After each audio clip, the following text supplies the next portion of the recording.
What he has done now is given Jurgen Klopp and us as fans a massive headache for the next 3 games. This video is being brought to you with thanks to our friends at Surfshark. Surfshark is an app or browser extension that allows you to not only browse the internet entirely anonymously, but also very securely. Surfshark will secure your data with industry-leading measures using uncrackable encryption and the most secure VPN protocols. One subscription with Surfshark will work across all of your devices. I use it for unlocking things like American Netflix. We also use it if we want to watch our Canadian DAZN account and a couple of other bits and pieces. The good news is you can get 83% off. That's right, I did say 83% off. And an additional 3 months free using the Anfield agenda link in the description. They've also got a really credible and unique 30-day money back guarantee. If you don't like Surfshark, it doesn't meet your needs, which I'm going to be honest with you, it will and you won't. But if you do, if you want to change, Surfshark give you 30 days to change your mind. Why not give Surfshark a try? You'll be supporting us here at Anfield Agenda and you'll be treating yourself to the best VPN provider out there, bar none. As always, I'm going to take you to the topics surrounding the club, ask you for your thoughts in the comment section, and of course drop a like on the video and hit that subscribe button if you haven't done so already. Want to join us for our live content? Well, make sure you come over and give our Twitch account a follow. The link to that is of course in the description of this video. What is up, my friend? Comment section, and of course drop a like on the video and hit that subscribe button if you haven't done so already. Want to join us for our live content? Well, make sure you come over and give our Twitch account a follow. The link to that is of course in the description of this video. Let's start off with a bit of transfer news, shall we? It looks like Nunez is coming to the Premier League, just not to Liverpool. Looks like it's going to be Wolves or West Ham. I'm sure one club is probably further along in this race than the other, but truth be told, once I knew Liverpool weren't interested, I kind of lost interest in Nunez. So, with that, what is the midfield option I'm here tonight to speak about? Well, if we can agree for 1 second that we do need a midfielder, then we move on to the next part of course, who is that going to be? Tyler Morton went out on loan to Blackburn. He probably could have done the job for us, but wouldn't really be a long-term solution as of right now. In the future, yes, but right now, not really a great solution for us, so we need to look elsewhere, in my opinion. I've no doubts that himself and Bajcetic will become Liverpool mainstays in the future, but right now, who's out there, who can we get, and who's realistic?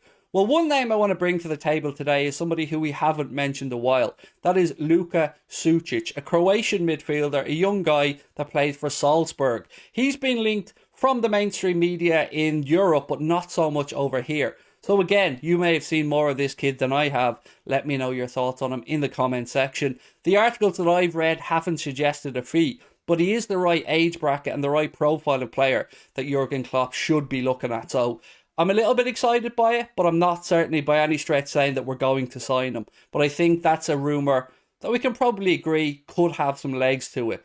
I don't buy into what Klopp is saying, that it's not possible to go out and get midfielders in this window who can come in for the long term and help the club. I disagree, and I hope that we resolve it, because we're through 2 games into the season, the injuries are piling up, and I don't think it's going to get any better as the season goes on. If anything, we're going to pick up some more. So look, I hope we get it sorted. There's still plenty of time in this window. The transfer window doesn't close until September the 2nd, so hopefully Klopp brushes his stubbornness aside. And I feel it is stubbornness, and I hate to be critical of the manager because I love the man, but on this one, much like on the defensive reinforcements in the past, I feel like he's wrong, and I don't ever really say that Klopp is wrong.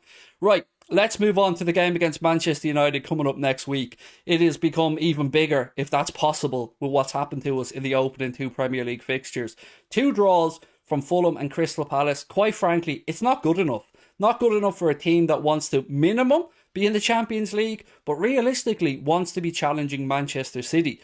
The good news is the referee has been announced for that game, and for me, I think this is as good as it can be. Michael Oliver has been given the job of refereeing the game. I think he's the best of a bad bunch of English referees, so I'm happy with that one. I'm sure Manchester United fans may have an issue with him. Most clubs have an issue with particular referees. Paul Tierney, Liverpool, as an example, doesn't like us very much. Was it a surprise last night that Paul Tierney was quite happy to dish out red cards and yellow cards all over the place? And look, I'm not trying to defend the red card, by the way, it was a red card, but if you look back over Paul Tierney's games refereeing Liverpool, he has a tendency to hand out quite a lot of bookings in those games. Was he right to do so last night? perhaps. But either way, we know Kloppo doesn't like him. We know he doesn't like us. So having the best referee in England and Michael Oliver doing the game on Monday for me is a good step. Now, I want to talk about Darwin for a little bit. I want to talk about what happened last night, and I want to talk about possible solutions moving forward, because he is going to be out for 3 games. That's what violent conduct is. I don't think the FA will look to make it any longer. There have been instances in the past of players getting 6 or 7 match bans for violent conduct. This was on the very lower end of violent conduct for me, but still very naive. And I said it all week. I said there was going to be a battle between himself and Anderson, and I didn't think Anderson would come out on top, but he did, especially with the mind games. It wasn't just once that Darwin moved his head towards Anderson. If you look at the actual video content, he does it, then goes away. Anderson comes over to him, gives him a little shove in the back, and then Darwin does it again. It is so naive from the young man, and definitely not the Anfield bow that he was looking to make on his debut. He would have wanted to score a goal in front of the Kop and have those memories with him forever. What he has done now is given Jurgen Klopp and us as fans a massive, massive headache for the next 3 games. Darwin up against Martinez for United would have been absolutely a field day. We could have just been pumping balls into the box, and Darwin would have been getting up above him, singling him out, targeting him and punishing him. Now, we don't have that option, so we have to look at other options. My thoughts are like this. I don't want to go through my full team prediction just yet, but I'd like to see Mohamed Salah brought in centrally. Still with me? Maybe you are, maybe you're not. But hear me out. We don't have that many options. Diogo Jota isn't available. Bobby Firmino, I won't lie to you, I'm a bit confused as to what the hell went on and why Bobby wasn't available last night. But even going for that, he was terrible against Fulham, Bobby. So I wouldn't really feel comfortable in a must-win game against United going with him. So I'd like Salah to go central. And then we can drift Harvey Elliott into the right-hand side of attack, Diaz on the left side of attack. To balance that out, what I'd like to do in midfield is to have Fabinho in the 6, Henderson on the right, so you have that bit of, I suppose, calmness there, that bit of composure, that bit of experience to tuck in behind Harvey Elliott and provide some cover for Trent if needs be. But on the left side, I would like to roll the dice a little bit. I would like to go with young Fabio Carvalho. What really got me last night was he was inches away from becoming an instant hero at Anfield with that volley. It was closer than I gave it credit for at first. And imagine that had have gone in. Imagine what that young man would be feeling right now. Scoring the winner after we went down to 10 men. He would have been an instant hero. So little moments like that sometimes, I don't know, they ring true or they strike a chord or something. So for me, that's what I took away from last night. But that's what I'd like to see against Manchester United. We don't want to see James Milner starting in midfield again. Naby Keita is a good option. But let's be honest, he's not really going to be the long-term future there if Fabio Carvalho continues to develop as he is. And we don't know what Keita's situation is with a new contract. Has he deserved a new contract? In my opinion, no. Will he get one?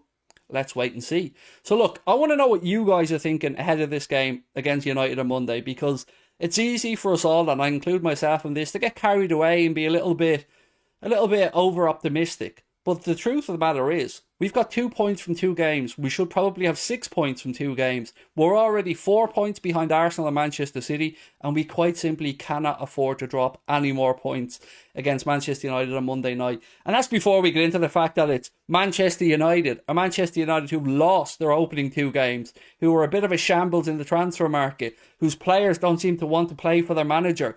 I do think he made a mistake, by the way, bringing them in the day after their last game and making them run the distance that they ran less than their opposition. I think that will be counterproductive for the manager. So look, my friends, that is where I am at. As always, I want to know your thoughts in the comment section.